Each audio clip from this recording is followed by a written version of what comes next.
I love the one-word response. Right. It basically says everything you need to say. Right. Not, I'm just tired of arguing with you. All we ever do is go around and around with these arguments, and every time they escalate, right. And then somebody says something they shouldn't say, and then you won't speak to me for a whole week. So if you could possibly, just this once, not share everything that's going on in your house with me, I would appreciate it. Right. Thank you very much for your attention to this message. That is the kind of thing you see. It is.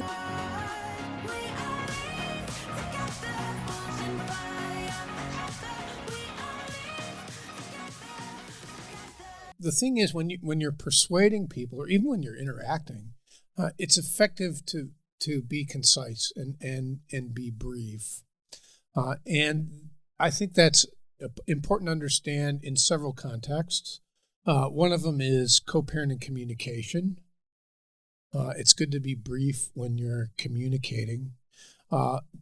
When you're addressing the court, when you're talking, it's good to be brief. And when you're writing things that will be read by the court or by a decision maker, it's good to be brief. In general, it's good to be brief in any kind of communication where you're trying to persuade.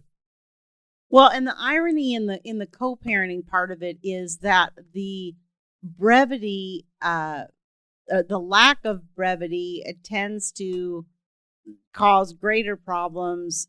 The more I didn't start that sentence well. The more, was a train wreck. The more high conflict the other person is, the more important it is to be brief. Right.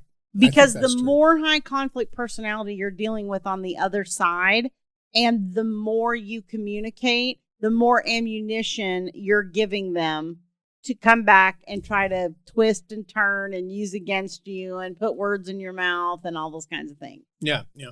So you want to not give them the ammunition they need to fire at you later, right? Or give them a hook, right? To drive the communication off of its intended purpose. And that's what high conflict personalities do a lot of. Yeah. I mean, I say to clients, sometimes clients will be ordered.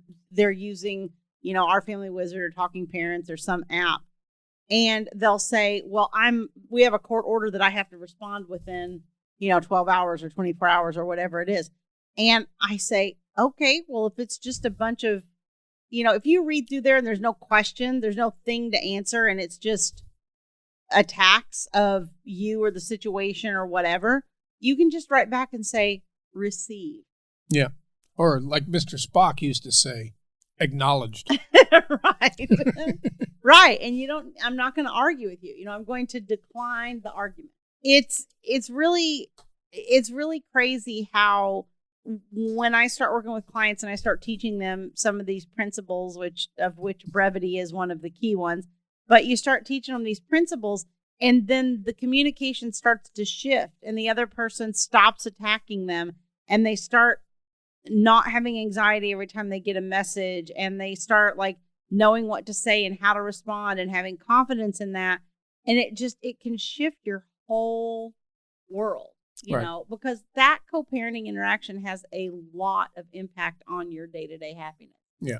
It's not really important that they know what your house rules are or whether the kids stayed up late at night or whether whether they had fun at the birthday party or whether Junior tripped over one of his presents and landed face first in the cake. It doesn't matter. Right. Junior wants to tell you that. He'll tell you that. Right. But it's not necessary that that be communicated. Mostly, the communication is for things like appointments and healthcare and school. I mean, a lot of times you need to tell the other parent, it looks like Johnny's got a couple F's on his report card. I'm wondering if he should I'm wondering if he should get some tutoring. The thing I like about saying maybe we should get a tutor is it's a solution it's a solution focused response. Uh-huh. It acknowledges what he said, so Uh-huh. he doesn't feel like you're not listening. Yeah. And instead of firing back, it proposes a solution. Right. And it puts it illustrates a potential burden on the other party. Yeah. I think the elephant in the room is, okay, he got a C. It's still a passing grade. Right. It's like, I'd be delighted if my kids had it. Please, Lord, let it be a C. We're praying the opposite prayer. Come on, C. Yeah. True. Oh. It's very, very true. So try to be brief. Try to say a lot with little words. Right. And that's, again, what I like about the idea of proposing a solution, which it sends several messages. It says, I was listening. I heard what you said. I, to a little bit of an extent, share your concerns, even though I don't really. Right. But let's get a tutor, and he'll probably start doing better after that. Right. And if he comes back with, well, the problem is that you don't help him with his homework, not acknowledged, because that might be an admission. Received. I like received. I do. I use that word a lot. Yeah. And then he'll say, when are you going to take responsibility for his homework? Received. You're not responding to me the way you're supposed to on Talking Parents. Received. And I'll tell you this. I will tell you this for sure.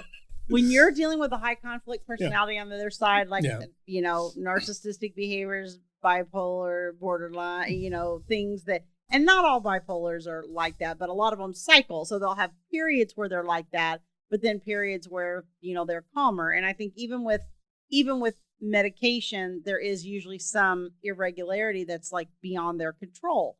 And so, part of what you start to recognize is you can start to see the pattern in the other person. That's been, I've had that experience multiple times, is like where I can step back and say, okay, I know this is just the cycle of this person because I know this person and I know how these things happen. Mm-hmm. And it's easier to have a little more grace. But I will tell you that what will happen is if you start shutting it down like that and you're saying received or whatever, what's going to happen at the very beginning, mark my words, they're going to ramp up. Right. Because they're not getting what they want from you. Because they almost like they want to fight or they want to know that they've gotten under your skin. Right. So I'm going to like poke metaphorically, right? I'm physically poking Thomas. If you're on the video, you see that. If you're on the podcast, you don't. You better knock that off. But they poke, and then you don't react. Yeah. And then you got to poke a little harder, and then you don't react. And then I'm going to poke harder, right? So they're ramping up verbally. Yeah. Because you're not giving them the reaction that they're seeking. Right. But eventually, if you can hold the line, that's what I say, hold that line, they'll get the message and they'll stop because I'm exhausted. Right. and they're not getting by not giving them what they're looking for, there's no payoff there. Yeah. So they stop with the behavior. So the moral of the story today is be brief. That's the be short. Of the story. Don't blah, blah, blah, blah. Brevity is more effective because you don't want your judge's eyes to glaze over. And a lot of times when we have people that are complaining that their judge isn't listening or they don't feel like the court's listening, it's because they're giving them way too much to digest. Like that. Yeah. So, okay. So thanks for joining us. If you are watching us on YouTube, don't forget to hit like and subscribe to our channel so you get notified as new videos come out. If you're listening to the podcast, please rate and review us and subscribe to the podcast so that you're also notified of new episodes as they're released. And we'll talk to you next week. See you then.